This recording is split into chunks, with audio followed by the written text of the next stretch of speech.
What up, y'all? I'm JT, Chef Tickles, the Alaskan Sniper. I'm here with your boy Chris Easy, Deuces -1, Chris Evans. What up? What up? We're joined here with our man, Big Daddy, the boy himself, Faraz Sani, What it do, baby? DB the Assassin, Sharp Knuckles. How's it going? And let's get into it. This is Hoop Session. What's up, guys? Welcome back to episode 17 of Hoop Session. We're going to be talking about the Tony P documentary. How you guys doing, though? DB, what's going on, man? Not much, man. Not much. We had some technical difficulties starting off this podcast a little bit, but we're about to start it off. But yeah, I don't know, man. Today was frustrating. So hopefully this podcast lets me get a little bit off my chest. Yeah, we were just stuck in traffic on the way back home. It was like an hour and 45 minutes. We have to go to like Richmond and back. So yeah, it was just frustrating, man. So we're starting this podcast a little bit late because of me, but. Yeah, man. Other than that, life is good. I guess if that's my only complaint, there's not much to complain about. So You owe us. Remember that for starting it late. You owe us. One favor each. okay. One favor each. One favor ounce. each. Anytime. Okay. Anytime I come Between knocking. midnight? No. Between midnight and 6 a.m. Done. Only between those times. Okay. You know I get no sleep. All right. Just thinking about the ways you can use that right now. You're gonna be taking Marley out every day, bro. It's only one favor, man. One time. No. I'm down. To our two listeners out there, Marley's my dog. So Yeah. You guys should know Yeah, that. Listeners know that. Yeah. What about you, Chris? Just Chris, chilling, what's man. up with you, man? Living the Yeah. unemployed life. Just planning trips that I hopefully Living can that get COVID on, life. but seeing what to do. That's about it. You Watching were basketball. you were messaging all of us in the group the other day about going down to Florida and watching a game or something. What were you talking about? I think it was San Antonio. San Antonio. Getting 3 games in. Yeah, San Antonio. Getting 3 games in for $50. Only unemployed mans I know planning multiple trips. I love it. To another country. I love it. That's why I'm friends with the guy, man. He's a boss. I love it. No, but imagine, honestly, Faraz, imagine being able to go to those games at those kind of prices. He's sick. Like, Oh, that'd be sick. It would be cool. Dude, $20 tickets in Orlando are $7 a piece. Chris, I'm what were sure the games? if you hold out long enough, I'm sure they'll pay you. I think I have them right here, actually. I have them bookmarked. Ooh. It's what's it called? Dallas, Boston, Denver, Memphis. I know that's Boston, Denver, Memphis. In San Antonio. Yeah. Boston, I thought Denver, it- that's nice. Boston, 3 Denver's games very in nice. 4 days. Yeah. I thought it was Yeah. Boston, Denver, Washington for some reason. I was so much No, more Washington down. was Orlando. Oh, that was in Orlando. Yeah. in That was Orlando. yeah. Yeah. But then Yeah. you'd be in Florida. Throw it back to Orlando. Let's go get another mansion in Orlando. I'm down. Good shit. Faraz, have you been watching any of the games the last couple of days? Yeah, I've been tuning in and out, man. Fuck. It's been pretty nice. Yo, not gonna lie, I've been very surprised with Julius Randle and how New York's been kind of trucking along so far. I'm not gonna turn into Chris and say that like they're a playoff team or anything. I don't even say that. It's only like I'm saying exaggerating. As soon as there's like one little hope. Austin But- Rivers. I mean, yeah, it's mainly Julius Randle, man. That guy's averaging nearly a triple double. Like, it's impressive. I wonder if they can keep it going. Mhm. That's been like my one key takeaway from this week. I never thought I'd be tuning into Knicks games every now and then. Yeah. Straight up, I haven't watched any Knicks games, I'll be honest. Yeah. But DB, have you been watching the games or you just been stuck in traffic the whole time? Basically in traffic from the last time you saw me till now. Yeah, no, I've been watching the games once, like little bits here and there. Not like the whole. I haven't been catching all the games. Sunday was the only day that I had, and I watched football. So yeah, I haven't been really like catching all the games, but I've been watching all the highlights. So I like those little like 9-minute recaps and trying to get a little bit out of it, right? But Julius Randle is like killing it for me in fantasy. So I know he's been going off. So I've been paying attention to New York a little bit as well. Yeah. Not gonna lie, this week I was just really excited for the Tony P documentary. So it's like that was the highlight. For sure. Chris, what about your Celtics, man? Super shorthanded. Tatum obviously got COVID, and a lot of other guys are out too. Yeah, I don't know what's going to happen. All these games getting postponed, but starting to get a bit annoying. I don't get why they can't just sign a bunch of G Leaguers and play just to get the games going. But Right. it's getting quite. It's getting quite. Chris is like, sign me. Yo, I'm ready. Sign me that 10-day. I've been hitting the gym, man. I've been going to the gym every day in the building. Like, I'm ready for this 10-day. Yo, what kind of world are we living in right now? Yo, Chris, how much would you pay? How much would you pay them for a 10-day? $1,000. If I get to start 4 games, yes. I'd pay them $1,000. No, you don't get to start. Come on. If I get to travel with the team and get into games, $1,000. Bro, you can't get courtside seats for fucking that. That's $250 a game. You're gonna be in the game starting? Come on, man. Dude, they need all the help right now. You gotta pay more than that. Oh, I love it. Sixers had 7 players the other day, man. They could use Chris. Nah, I don't want to play for the Sixers. This guy's picky. It doesn't make any sense. I love it. Good shit. I said it, man. Kid's a boss. All right, boys. So I think it was last week that the Tony P documentary dropped. So we've all had some time to watch it now. But Faraz, I'll give you honors. Spurs is your team, and Tony Parker is, one of your guys, obviously, from that team. But I know you had a jersey, and we had some spirited games watching Miami series back in the day as well. So what was your first impression from that? Takeaways? Obviously, you love to see it, right?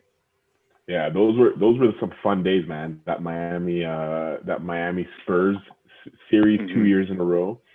One big takeaway from this documentary was it actually came up on me by surprise. I didn't know about it until a couple of days before. I saw it on Instagram, and so it wasn't, at least to me, it wasn't really that hyped up. Right. But I was surprised by the amount of work that had actually gone into the documentary. And to be honest, I hadn't realized how big of an icon he really is in his country until which is weird. Thierry Henry talked about it in the actual documentary, which again, that was a surprise. I didn't know he was friends with one of the greatest soccer players of all time. Yeah, so sick. Because when he's just he's basically the Michael Jordan of whatever basketball in France. I'm like, oh, that's pretty fucking cool. Yeah. And then kind of just seeing that rise of like that little French point guard, like making it over to the States and kind of competing and becoming a 6-time All-Star and 4-time champion. It's kind of cool. Crazy, man. Yeah. DB? I didn't realize he was also that competitive of a person. Right. Yeah. But you realize you have to be. Of course. Yeah. At that level, you have to be. Yeah. DB? For sure. Yeah, man. Like pretty much all the same takeaways for me. How young he was when he first actually won their first championship. He was still very young. Yeah. It's crazy when you get success that early, and then it's kind of hard to repeat, right? When you get success that early, you think it's a given, and when you lose, it kind of just hits you hard, right? Like exactly how they were describing. I think it was David Robinson was talking about that. Yeah, right? Nice. This little kid thinks you just come in, you win championships. That's not how it works. Yeah. So yeah, I mean that was a big takeaway for me. But man, it was just cool to see. There were just legends in it, and it was just my era of basketball where I watched it the most. Right now, I have a full-time job. It's not a possibility to watch every game all the time. You know what I mean? It's just not you got a life now, kind of. Yeah. But when you were a kid, you would catch every game. So that was our era of basketball. So man, me and Faraz were watching it, just looking at each other like. I thought he was gonna cry a few times, to be honest. It was sick, man. I enjoyed it. You guys know I have a soft spot for those Euros, man. Those foreign players. For sure. Yeah. Yo, Chris, you just watched it recently, right? I watched it probably about 4 hours ago. Okay. Good shit. I forgot about it last night, and I was like, "Oh shit, I gotta watch it." So I was like, I watched it this afternoon, and it was really good. Yeah. It was like, first thing, seeing Gobert's face there made me angry. Like for the 5 seconds Gobert was there, I was like, "Why is this guy here? Like, I don't want to see his face." Sarah was chirping him as soon as he came on the screen. It was amazing. She's like, "Why the fuck is Corona Boy here?"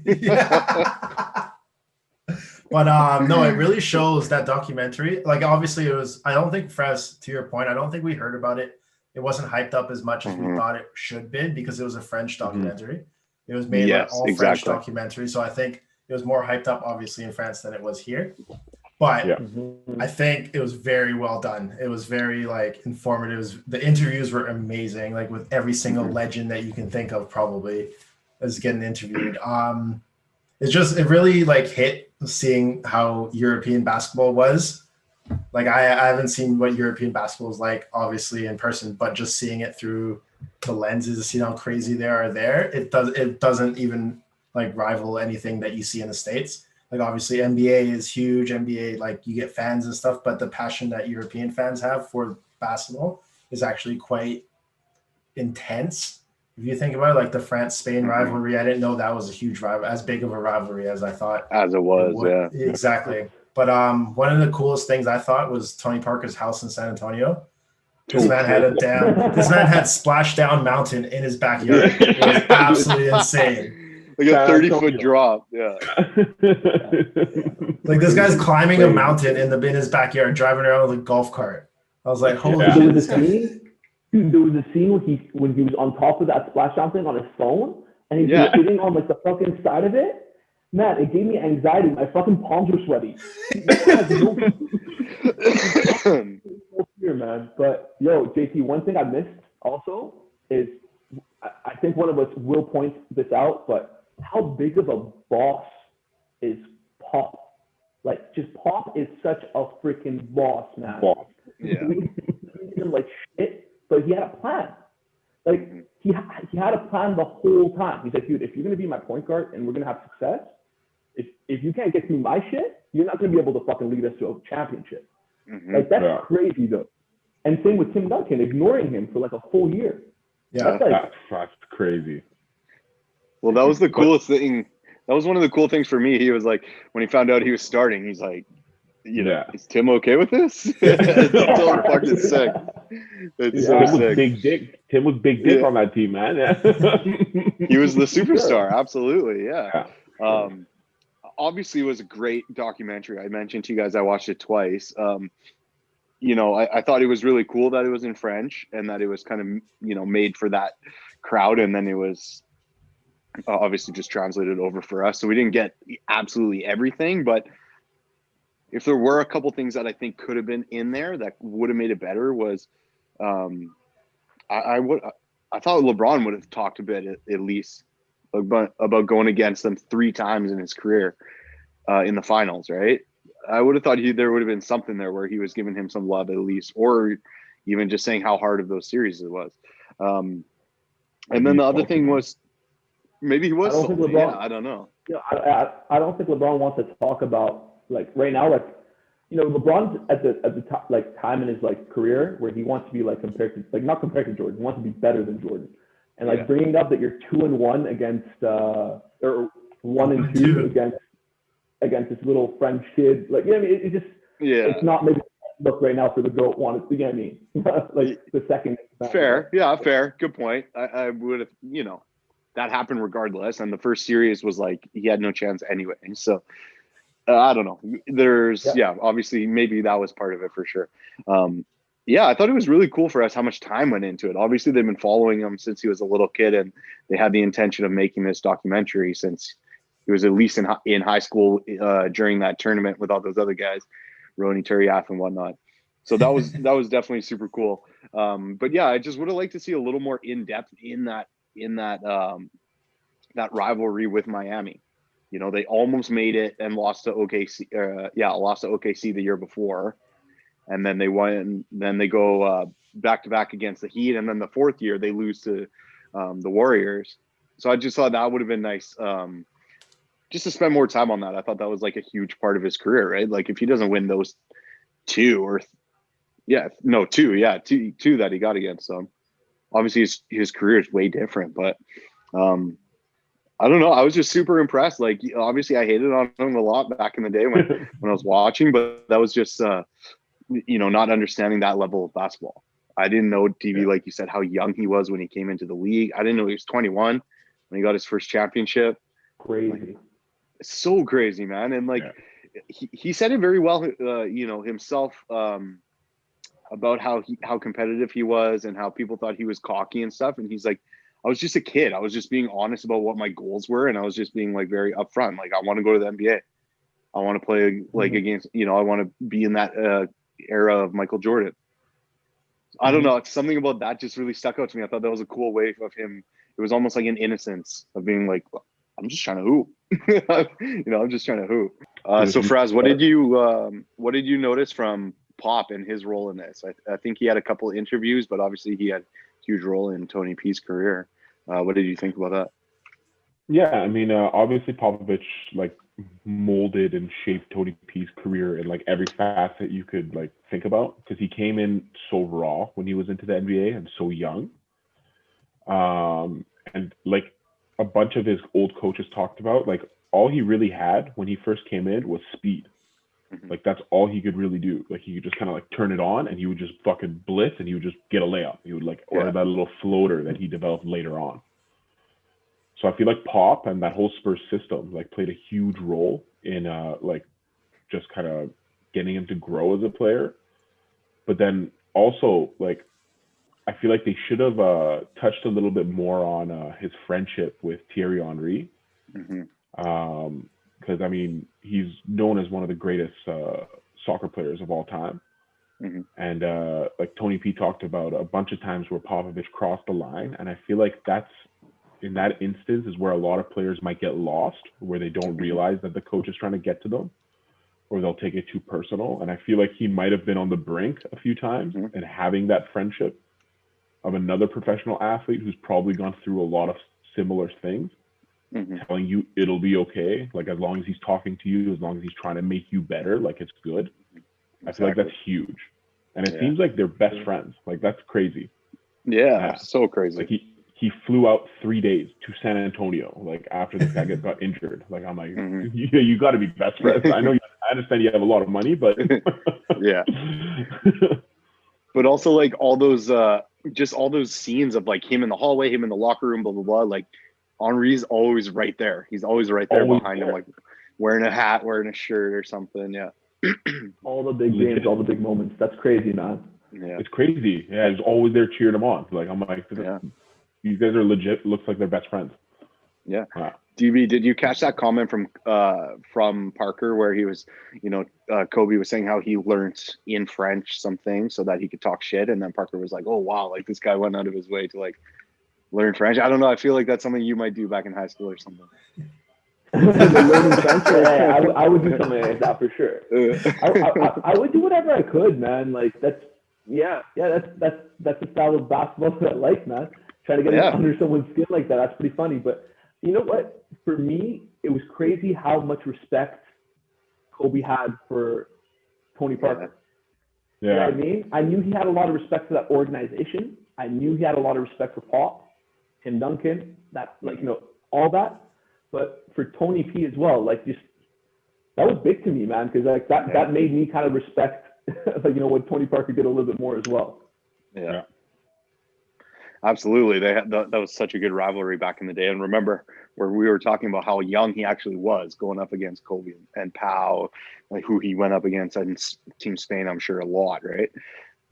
Chris, you talked a little bit about like the culture of like the overseas players and stuff like that. So obviously you played in Europe and you got to experience that a little bit. my question more specifically is like what I noticed from the documentary is like how shit the gyms were when it was footage of him from back in the day, even when they were playing like a little bit higher profile games and they're like 15, 16. The gyms were just garbage. And then when he went back and he went to his old club team and like all glass rims, like nice gym and stuff like that, did you experience like good facilities out there in Europe, or was it like kind of like shitty old facilities? Yeah, man, there was quite a big difference between playing, I guess, at SFU and like seeing all the nice gyms, stadiums, and stuff like that compared to some of the places I've played in Scotland. Basically, there were some places where it's like a brick wall, like 5 feet from the baseline. So I'm like, and that's like a full game, like state fans are packed. It's just like the bleachers we had at high school, like the one set of bleachers. But I mean, it's a different experience, right? Like obviously in Europe, they care more about soccer than they do about basketball. So all the money goes into the soccer fields, making sure they're like tip top shape. And then basketballs is more like a rec center type vibe. But like even like when you saw, I think it was his dad playing as well, the old footage, like that was probably some of the best gyms you probably find in France, even at that time.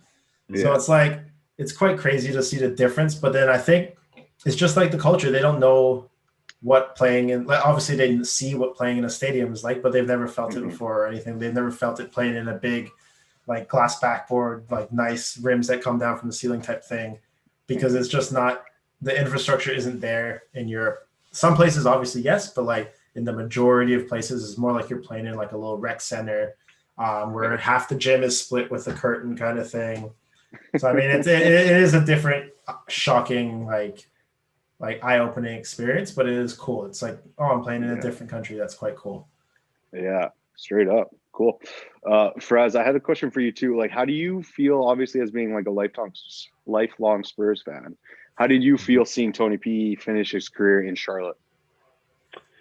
Yeah, I wasn't a big fan of that. Just because like the whole thing with the Spurs and why I actually liked the organization was because of their big three at the time, which was obviously Tim Duncan, Manu, and Tony P, and obviously Pop at the head. It didn't feel right having those other two retire there and then Tony P kind of like leave. It felt like they kind of left on bad terms. And from the documentary, it seems like the Spurs didn't offer him enough money, and also they were going to give him third string point guard. So from a player's perspective and wanting to stay competitive and trying to earn what he's worth, I understand the move that he made. Like, and also I understand more because of the team he went to. Exactly.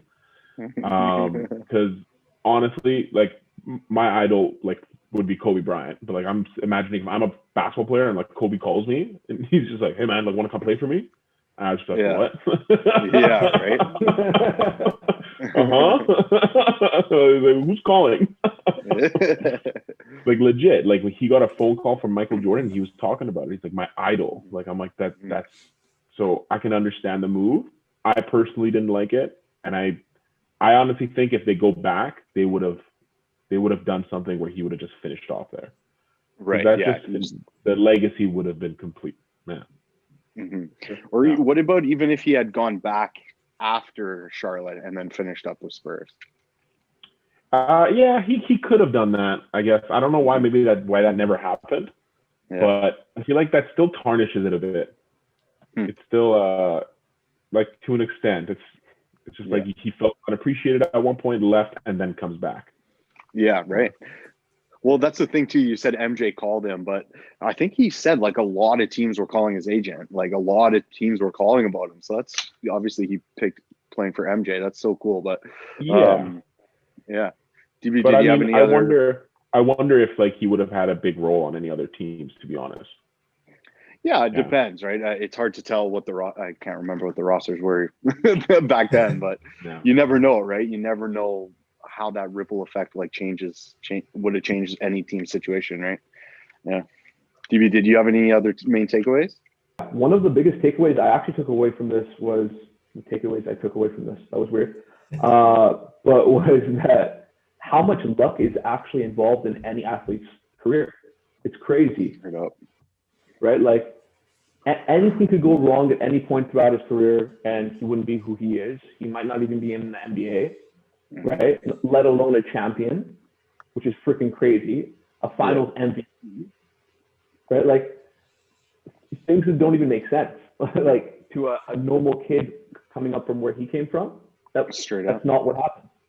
So yeah, like luck is a big factor, but you still gotta work hard and be ready for when that luck hits. You know, he's ready to go. Like he was ready to go.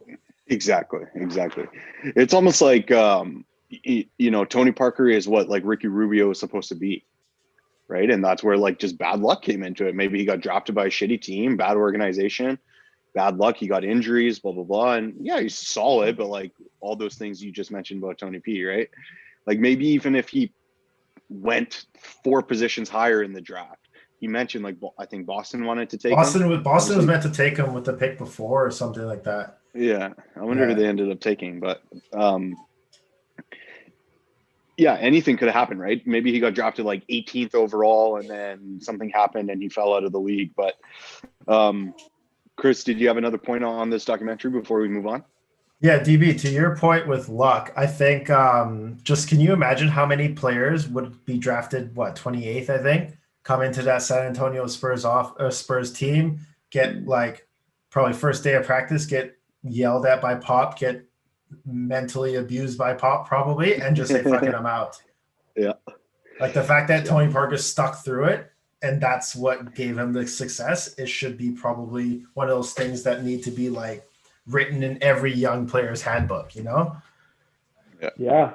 No, you're right about that. And I don't mean like luck as in like this guy's lucky to have what he has. Like he worked so hard. Of course, yeah. Of course, yeah. But what I mean is like the luck is if you're that first year player and you somehow put up with all that shit from Pop, right?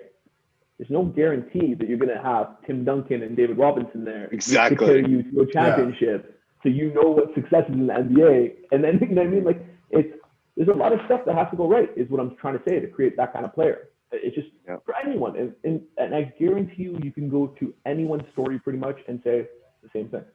Right? Yeah. There's a few people that might win championships no matter what. LeBron James, Michael Jordan, those guys like maybe, but otherwise you gotta like the organization, everything has to be right. Everything has to click. It's crazy. Yeah, straight up. And it obviously any young player, any player is going to want to have Robinson, Timmy D on your team, obviously, and Coach Pop, if you could choose going in. But Chris, like you said, like, you know, the amount of stress that he got put under by the coach, but not even just that. Okay, your coach is yelling at you every practice, but you still have your team behind you. Coach was yelling at him every practice, and the star player wouldn't even talk to him. Yeah. So it's like, yo, what the fuck? Why am I even here, right? Yeah, the one thing I felt with this documentary watching is like when you're watching it through, you're seeing like what the difference between this one and the Jordan documentary. Like we saw Tony Parker live go from being a boy to a man. Like we didn't really get to see the start of MJ's career because we weren't even born yet. Yeah. So like we got to see Jordan at his prime going into, and then seeing stuff in the what's it called, in the past kind of thing, or seeing clips of him in the past. But we actually experienced Tony Parker entering the league as a boy and leaving as a man, which is quite crazy to see, like looking back at in a documentary. That's what I'm trying to say. You know, that like it was all of our like when we started, like it was all of our like basketball childhood, like. And that's why it was so crazy to me. Like every interview, everyone they talked about, every like little milestone that they talked about had like someone in like that we knew, or like it triggered some kind of memory. It was crazy. Yeah, sure. Exactly. Unreal. Yeah, so good. Anybody, you got anything else they want to add to this? I just got a couple other points that I wanted to bring up. No, go ahead, brother. You guys good? So just from watching the NBA the last few days, you know, the things that have been sticking out for me, one is Bradley Beal. Just how well this dude is still playing. And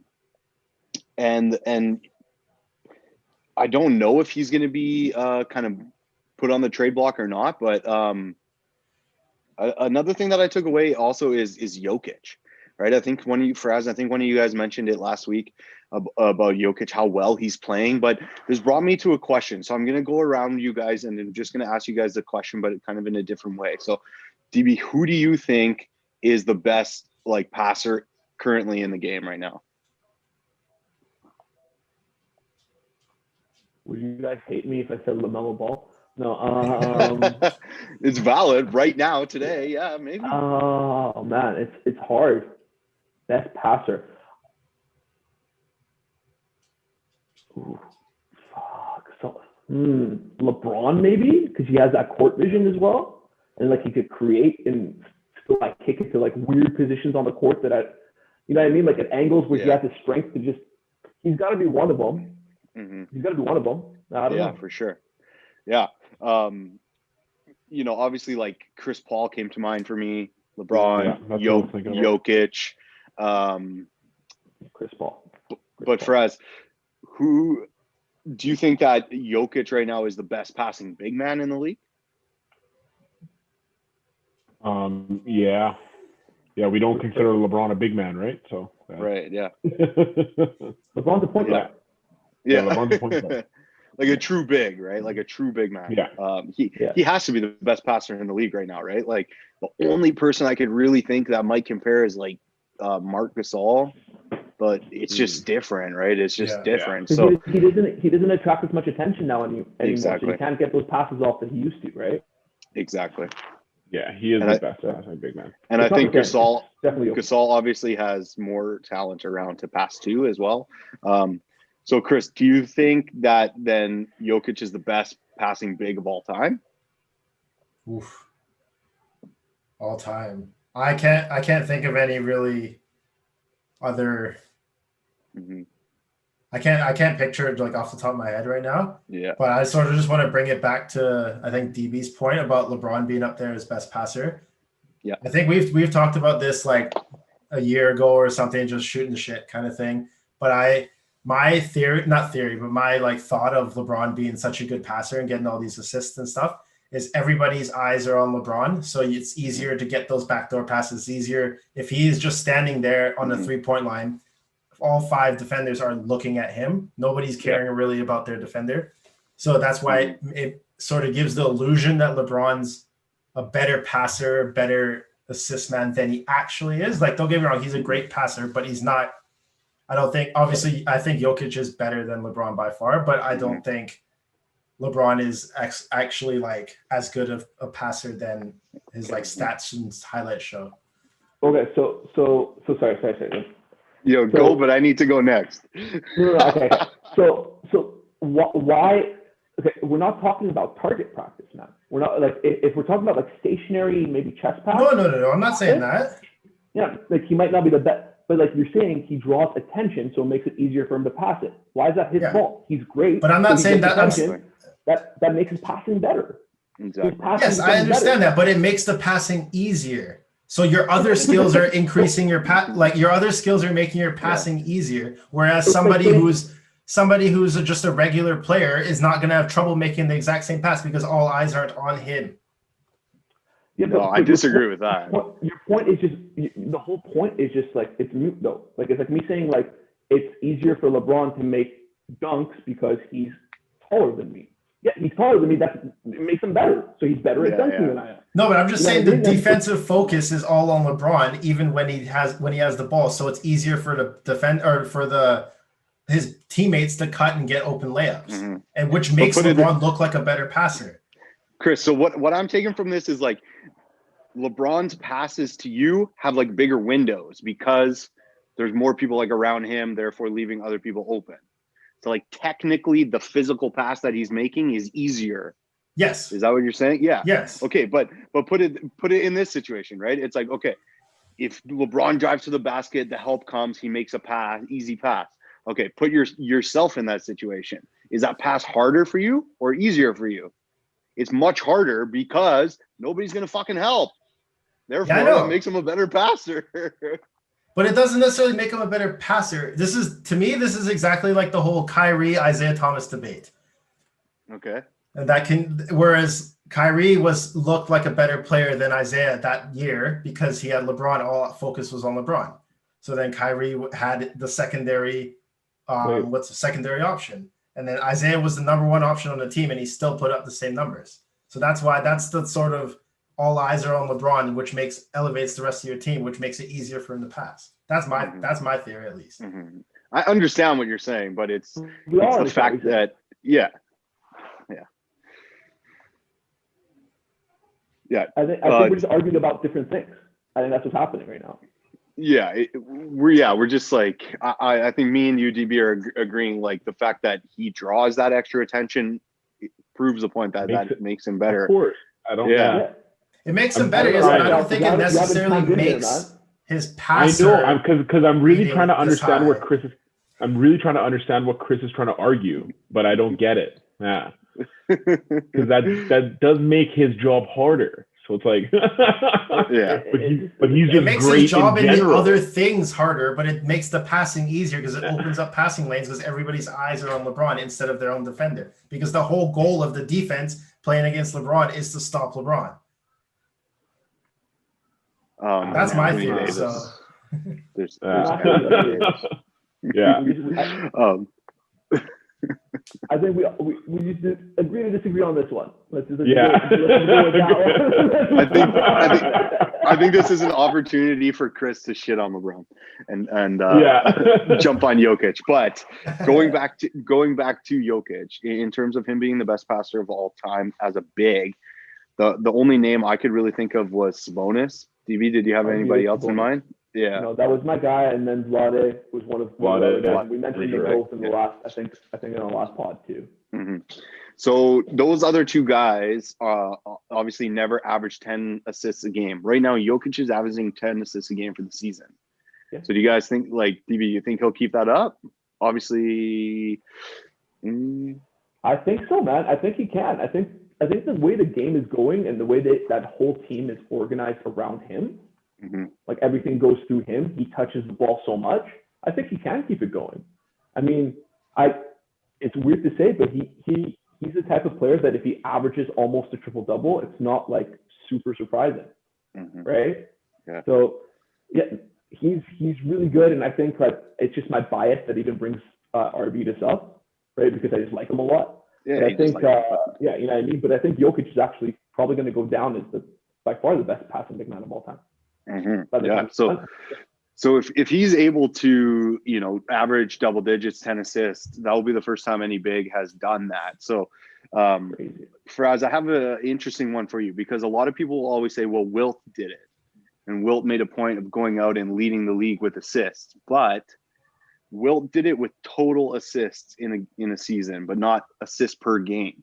So would you still count that as leading the league in assists? Oh, Wilt let low. He just had the most total assists in a season. Right. Yeah. Would you count that as leading the league in assists, or would you, would it need to actually be the most assists per game?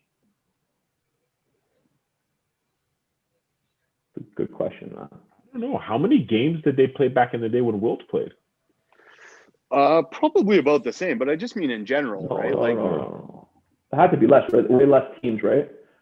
Yeah, true. Right. No, I think Faraz's point is like if like he played like 25 games and the other guy the next up played like 18 games,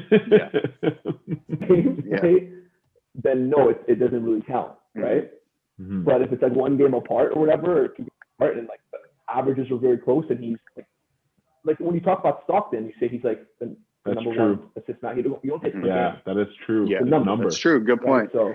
Good point. Because I was thinking, let's say, somebody like James Harden, let's say he plays 55 games this season, averages 45 points a game, but LeBron drops, he averages 31 or not even, probably like 27 a game, and he just has more total points. But you would still say James Harden led the league in scoring, right?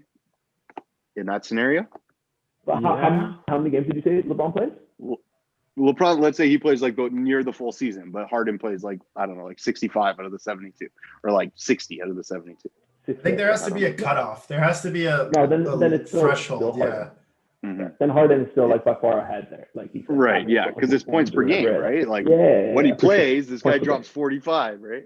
Yeah, it was just something I was thinking about with Jokic, like being so dominant with the assists. I was like, just kind of thinking about it, and I actually heard them talking about it about Wilt on another podcast as well. So yeah, that was just something cool that came to mind. I hope he can keep playing well. He's an exciting player to watch. We saw him 100%. Send it into overtime the other day against the Mavs. Sure. That looks like it's going to be a great rivalry for a few years if all those guys stay on those teams. With Luka and his crew against Jokic and his team. So anybody else want to add any points here before we get going? Yeah, we feeling good.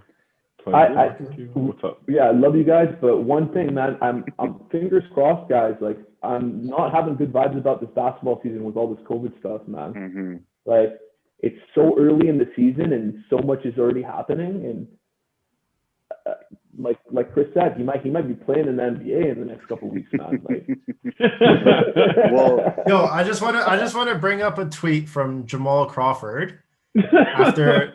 Jamal Crawford was after Woj said that the NBA postponed the Celtics game. Jamal Crawford was like, expand the roster, sign players that are in a pool, G League, vets, whatever, so there is available bodies, games can continue.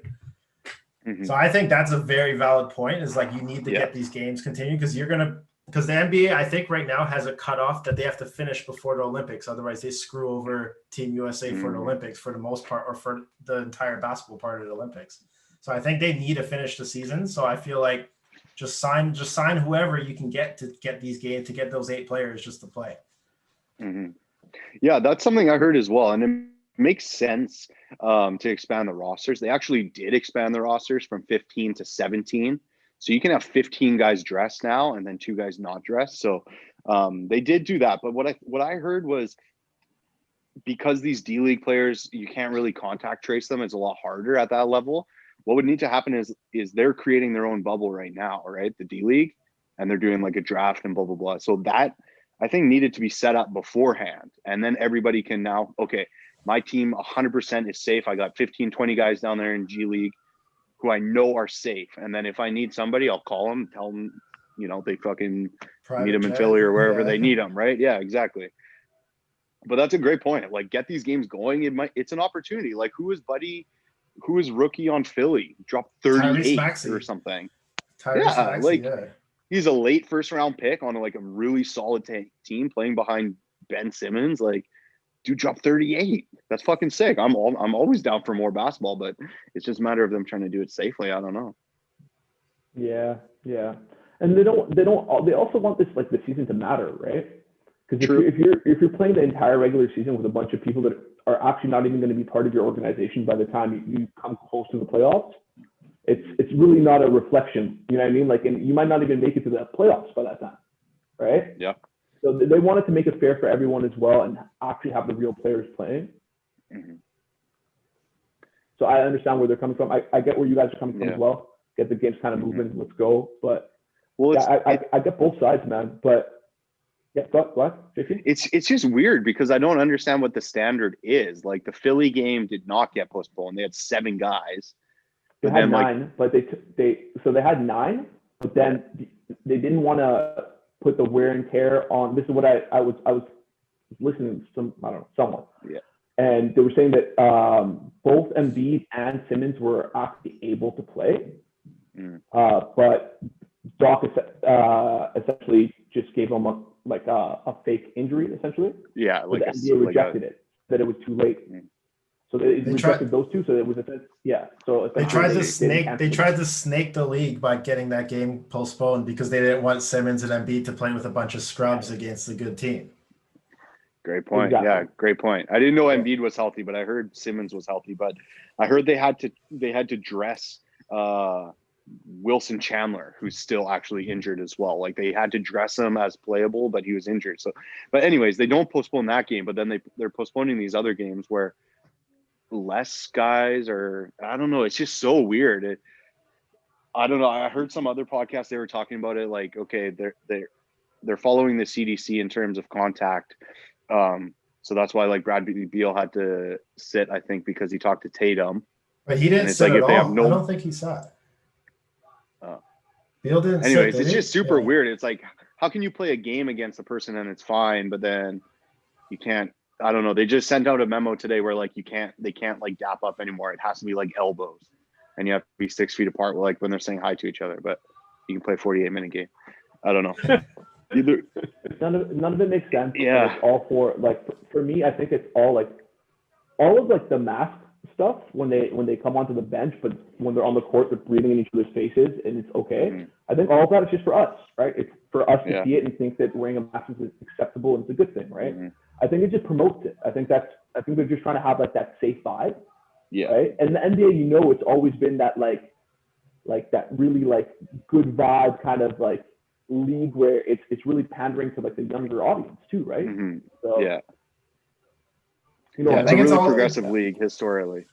It's all about optics, Sure. the mask thing. It's all about optics for them because because there's going to be so many people calling if the coach is not wearing a mask and coaching, there's going to be so many people going at the NBA saying, "Oh, he's not wearing a mask. What the hell?" Blah blah blah. Even though they are supposed to be safe, right? Even in the bubble, like why did they have to wear masks every day in the bubble when they're in a confined space with everybody with zero positive tests? None of that. That's just like I said. It's just for the show, right? That's exactly what it is. But that's 100%. That's what it's for. But I think technically, I think it's about like the exposure. If to be exposed to somebody who has COVID-19, you have to be like within 6 feet. Neither of you wearing masks for 15 minutes. So if you're technically with the person for 10 minutes, no mask, like they don't consider that like exposure. So I think just the mask is like 90% like visual, just optically for the casual viewer to not like bitch and complain, I guess. But like, I think it ultimately does help. Like, it's like, I can't remember what the term is. Like, it's like, anyways, it's the amount of exposure that you have. It's not the same. Like 1 minute is not the same as 20 minutes, obviously. Right. So I don't know. Hopefully they just keep the games going. I'm hoping we don't have like a couple weeks shut down because then it's a lot harder, I think, to get things up and running again. For sure. Next week, boys, I got some things planned. I was thinking, Faraz, you can go through a top 5. You can kind of go through your top 5 takeaways. Do it however you like, get creative with it, and then we'll obviously just debate you. I'm going to do a would you rather that's very specific, so we'll get ready for that. And then DB, I just want you to come up with a couple random DB points that we can just go through. Can be specific to these games, or it can be super vague, or about Arvydas Sabonis or whatever. Super vague is how I'm going to go 100% of the time. Good shit. And then we'll just do a little weekly recap, make sure Cam and Chino know what's going on in the league and all the big games that are going on. And then, so we'll be back on Saturday with episode 18 of Hoop Session. Thanks, guys. Yo, guys, one more random thing before we sign off. Joe Johnson was drafted number 10 overall by the Boston Celtics in that draft with Tony P. So Joe Johnson, I would definitely go with him every single time around that era too. So they didn't at that time. Yeah. He was drafted by Boston? He was drafted by Boston, yeah. Joe Johnson. Did they trade him right away? That's it. Yeah. I don't remember him They probably traded him for like KG and shit. Yeah, I don't know, man. Or Ray I'm Allen. tech with guys. All right. Thank God. Joe Johnson got to miss that. See you guys. All right, boys. Thanks for stopping by to sesh with us. If you like what we're doing, like, share, subscribe, tell a friend, tell your neighbor, tell your dog. Peace.